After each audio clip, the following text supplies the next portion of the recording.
Well, away from matters politics, the directive by the National Youth Service Director General Richard Ndubai to have a fleet of NYS buses plying selected routes within Nairobi has been met with mixed reactions, with some Kenyans welcoming the move, while the Matatu operators vehemently opposing it. The directive bears similar characteristics to a similar move initiated by government in the 1980s, but one which failed midway. Timothy Otieno reports on whether we may be seeing the return of what used to be known as Nyayo buses. Ile program ambaye tulisema tutaanzisha ya rapid bus transport ya wananchi, tunataka hiyo program pia ianzishwe kwa haraka.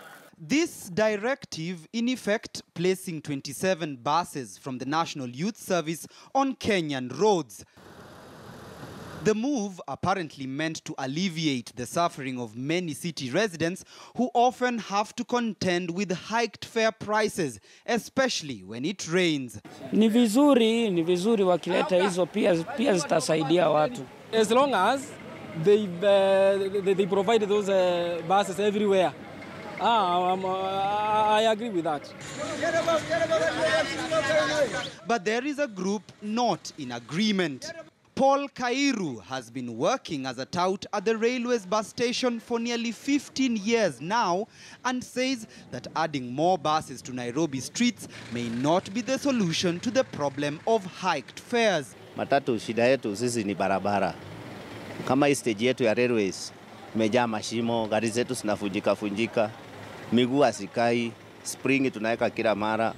Kwa hivyo lazima bei tuipandishe saa zingine.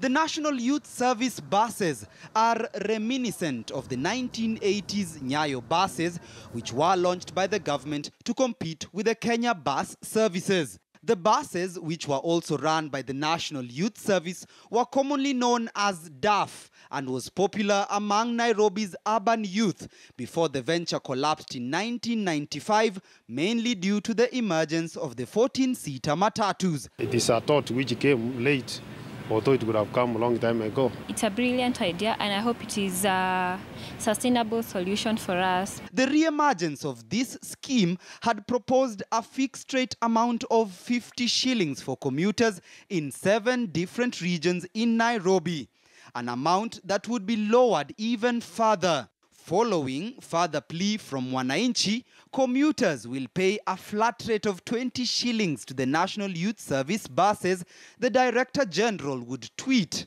Wenye matatu sasa watakuwa na ile tabia ya kupandisha na kushukisha fare venye wanataka. Hata sisi hatupendi kufinyiria mtu. Wale tunabeba ni mandugu zetu, ni madada zetu, hatupendi kufinyiria. Lakini serikali pia itujali.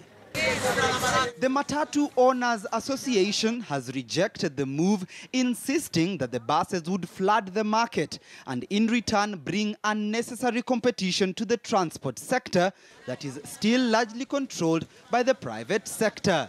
The buses are expected to ply